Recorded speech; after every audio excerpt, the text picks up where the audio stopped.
Hey everybody, welcome back. Today we're going to celebrate Shark Week. Now, I'll admit I only knew that it was Shark Week because someone else had it on the television, all for educational TV, but sharks freak me out. So no, it's not something I would normally watch on my own, but I'm never going to give up an excuse to make a cupcake, and I'm never going to give up an excuse to keep summer alive. I've been staring at Halloween product at work for weeks, and I'm kind of sick of it. We're only midsummer. I'm going to keep it going a little longer, and I thought my nephew would get a big kick out of these, so we're going to do some super easy shark cupcakes. So easy, we're starting with a scratch mix.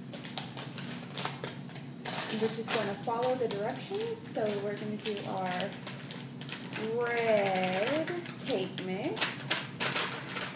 You can use your favorite red velvet recipe or just a plain vanilla. That is completely up to you.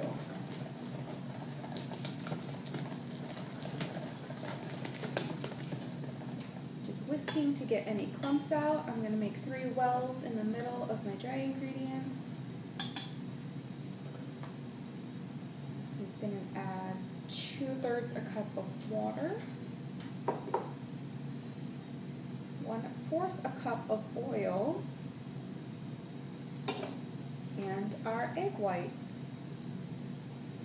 There is an adaptation for using whole eggs, so just using the whites only helps keep it that really bright red.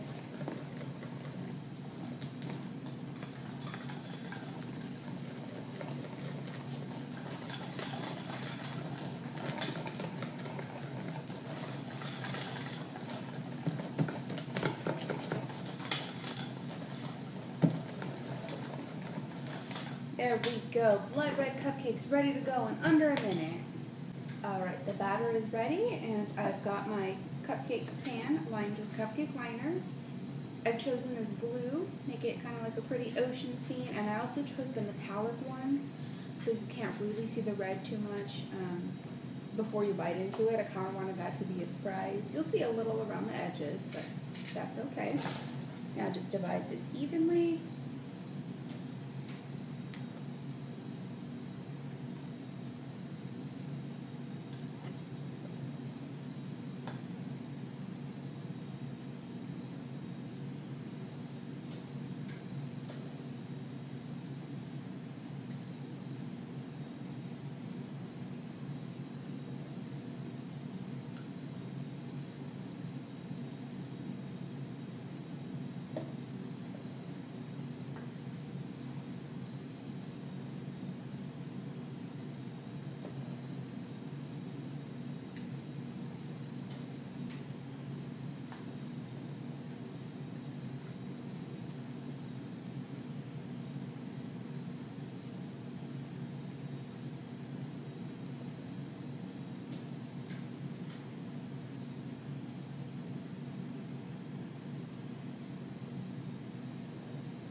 These are going to go into a 350-degree oven for 19 to 23 minutes. I very rarely follow recipes when it comes to frosting, but I thought I'd give you guys a little bit of insight into my process. First, I start with the fats. In this case, I have equal parts butter and shortening.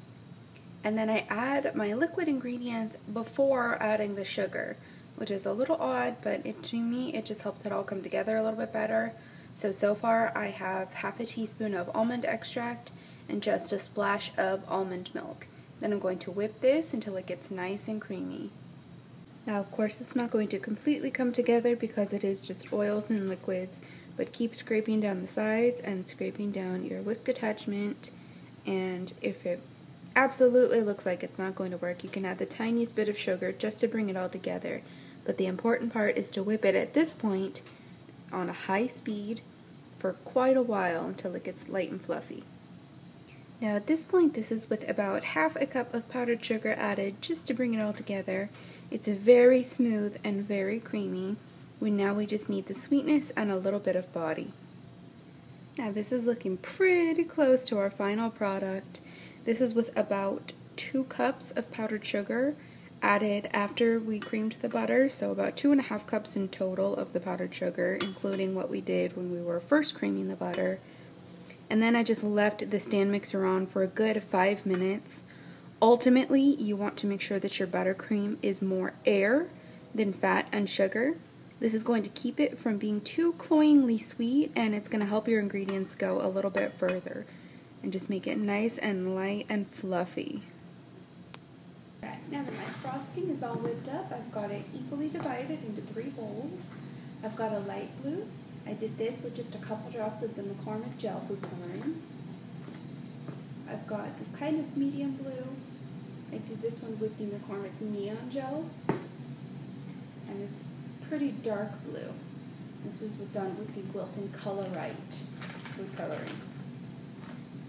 Now, it's all going to go into the same bag.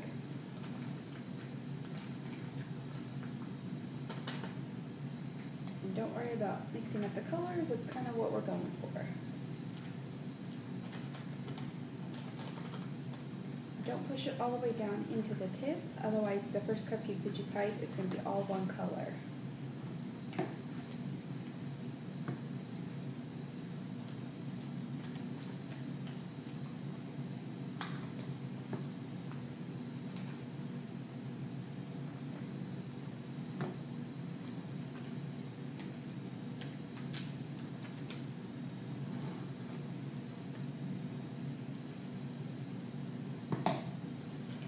We're going to do some super simple fondant work for the decorations.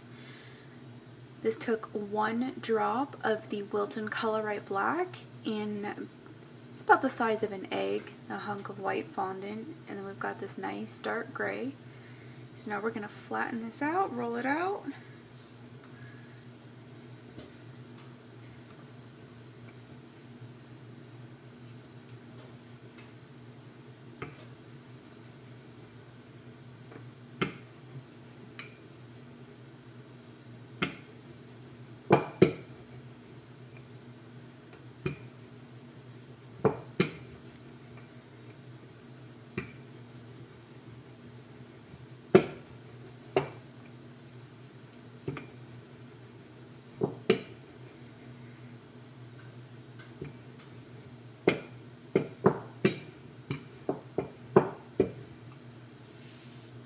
Now since the shape is so simple, the thickness of the fondant doesn't really matter. Just keep in mind that the fatter the fondant is, the longer you're going to have to leave them to dry. Then we're going to take our circle cookie cutter.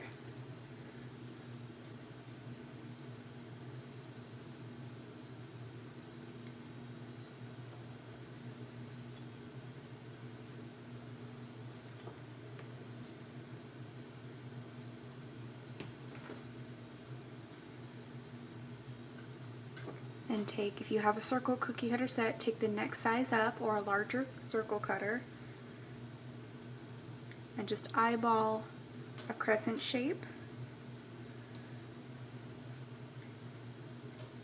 Cut that in half, and there you have your shark fins. Now my cupcakes have been cooling down in the fridge for about 10 minutes. Now all that's left to do is pipe and decorate.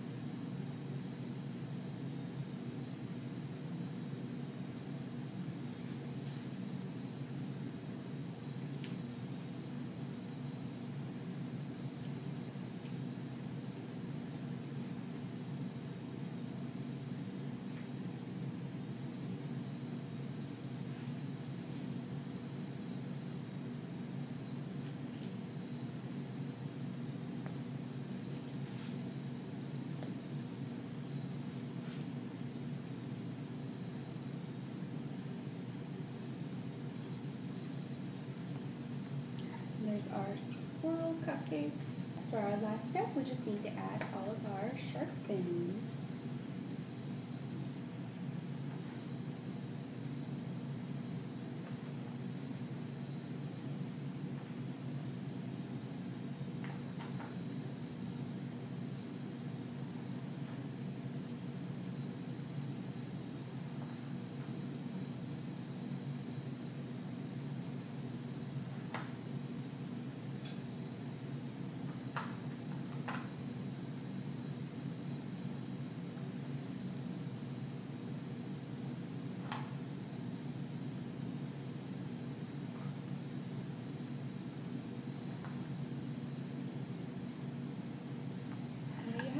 our fun, not so scary Shark Week inspired cupcakes.